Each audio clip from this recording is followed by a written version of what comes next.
Welcome back. I'm talking to Andrew Johnson about alleged free energy devices. Now then, I interviewed a guy called Professor John Searle a couple of years back, whose device is called the SEG, the Searle Effect Generator. Now I know that you're quite sceptical of that one, aren't you, Andrew? Well, to some extent. I mean, as again we've spoken about this before several times, and my view on the Searle device is I think the underlying process that he's discovered is there's some validity to it. Mm-hmm. But the way that he describes it, I mean, again, it's a bit like Meyer. You know, he will describe it in unconventional terms, in sort of a language which is not really that scientific. Mm-hmm. But nevertheless, you can't. You know, he does seem to have something there behind it. There is some phenomenon and some energy which seems to be being produced in an anomalous way. I know you know more about that than I do because. Well, viewers can watch an interview that I did with John Searle and Fernando Morris, the engineer who's been working with him. Now, they haven't been able to prove the over-unity. Well, sorry, I should take that back. It's not an over-unity device. What the device does is, let's say this is the generator. You've got electricity coming off it. It gets its energy from the ambient air wherever it is. So if it's in this room, the air around it will start to cool down and the device itself cools down, and it's that energy that it's extracting that produces the electrical energy. So you can just run it outside and basically it's impossible to cool down the entire world, so therefore it's converting ambient heat into electricity. So it's not over unity at all, but if you could make something that does that, you've solved the energy crisis. You're just taking ambient heat out of the air and turning it into electricity. But they haven't demonstrated it in the scientific conditions. They haven't shown that it produces energy from the ambient heat. And I mean, but I did go through after the interview. I did sit with Fernando Morris. We had a meal, and he showed me some of the rollers, and they did say that there's basically sine waves encoded magnetically on those rollers, which is how they float round the central core. And that was true. I tested that with my key ring. There is indeed a sine wave encoded on those circular magnets. So I think the principle of the rollers flying round, floating basically, because there's two magnetic components which keep the roller floating. One of them, you've got the force pushing it out, and then you've got a magnetic force pulling it in. So it's kept floating in midair by two opposing forces in equilibrium.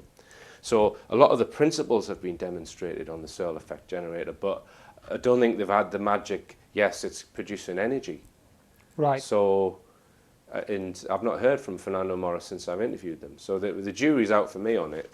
Right, and I mean, you know, I'd come across, a friend of ours that had seen some of John Searle's earlier demonstrations or his claims about having developed his own flying saucer, and this was, I think, in the 60s that he came out with these claims.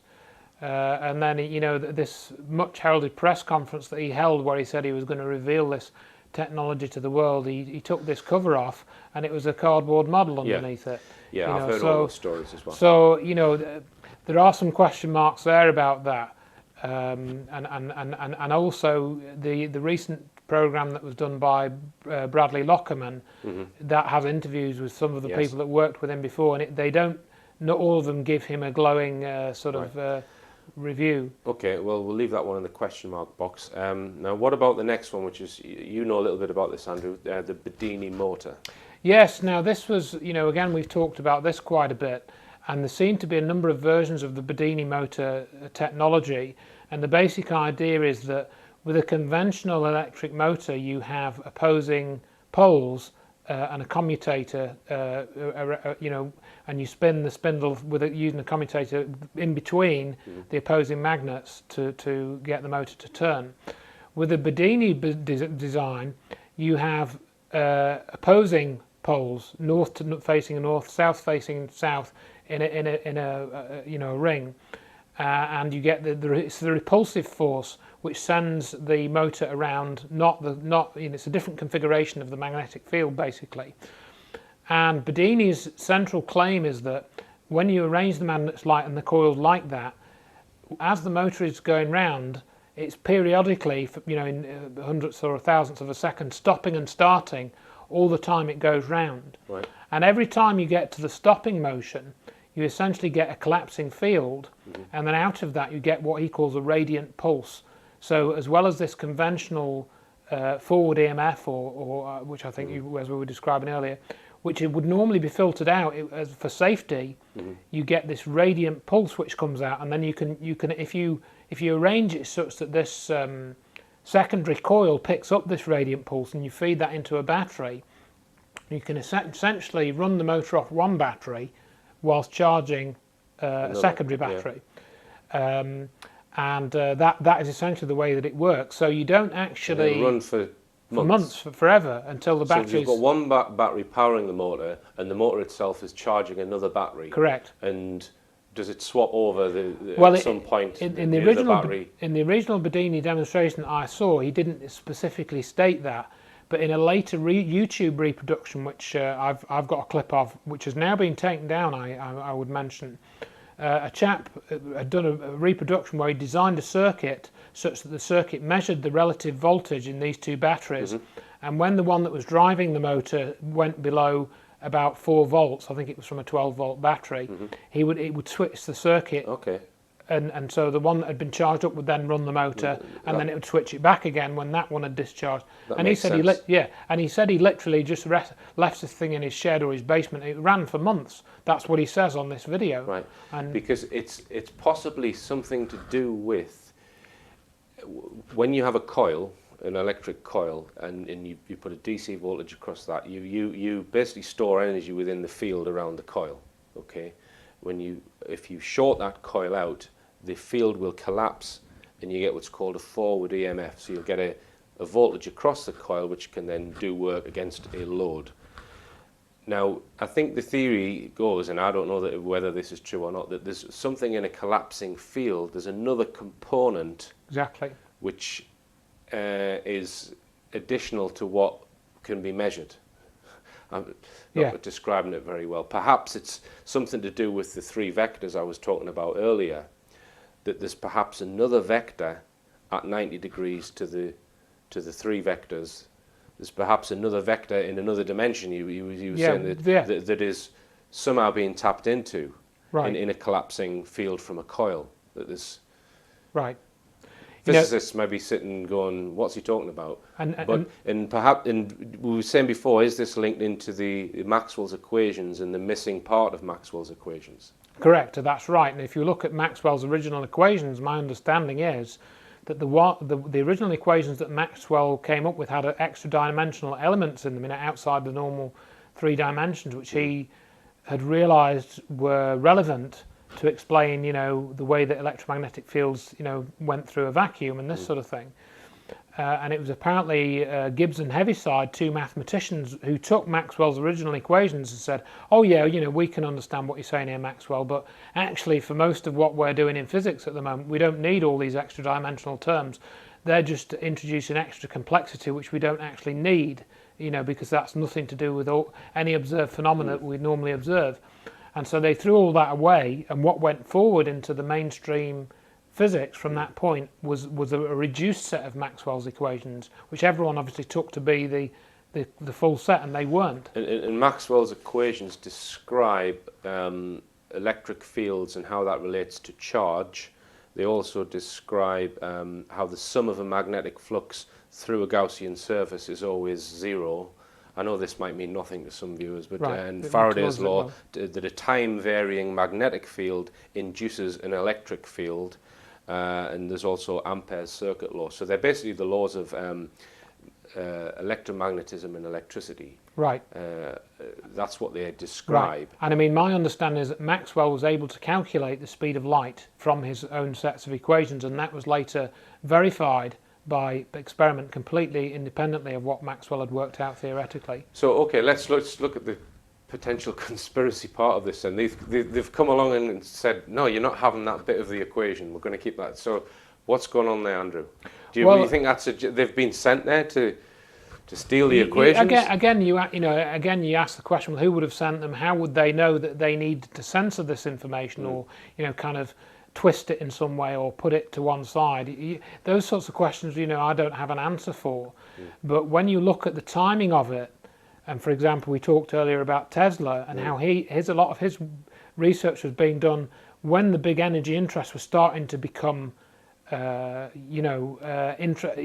interests. You're when the oil talking in companies, the 19, early part of the 20s, 20th yeah, century. 1920s, 1930s, when they were starting to, get big oil companies going and big energy companies. Tesla was doing it at that sort of time, and Maxwell's work was really a forerunner to that.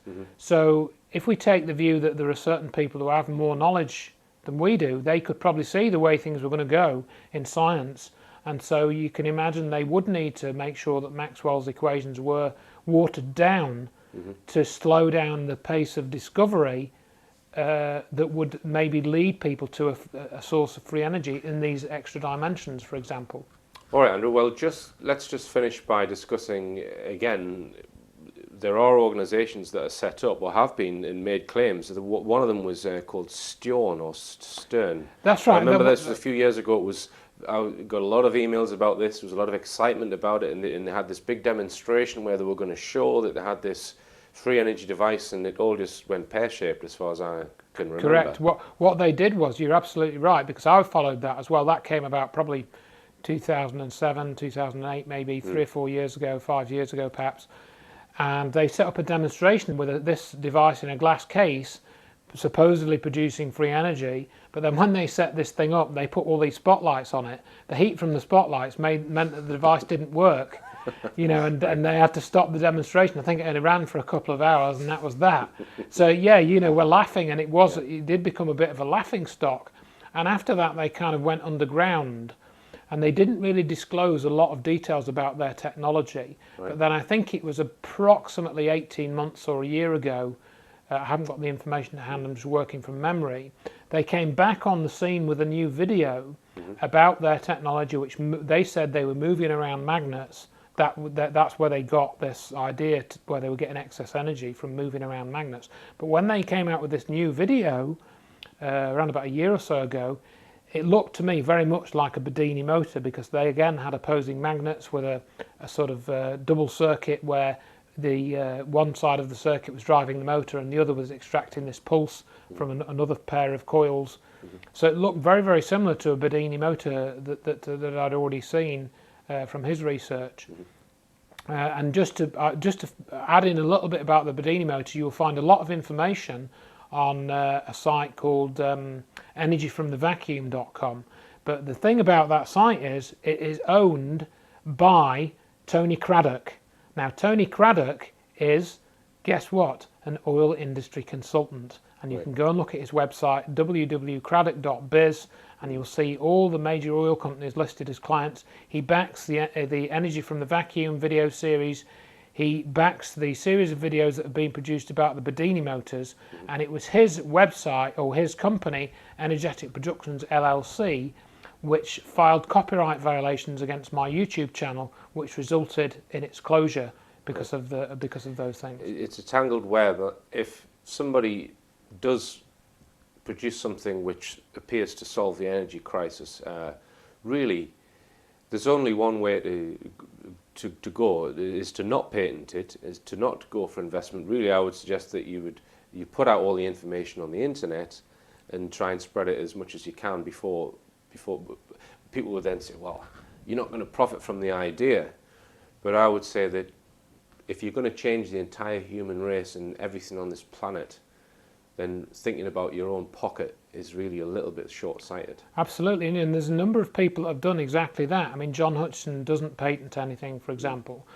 And it appears also that we have this, and I don't know the full details, there is a village in Switzerland, I believe, where they say they have a free energy generator, sort of tucked away, and it's powering their village, and they keep this thing sort of well under wraps. Oh, really? Yeah. But apparently, if you connect to the right people, you can go and see them, and they will show you this thing working. What country is this in? Did you say? It's in Switzerland, I believe. Or maybe it's in Sweden. I always get Sweden and Switzerland mixed up for some strange reason in my overloaded brain, but.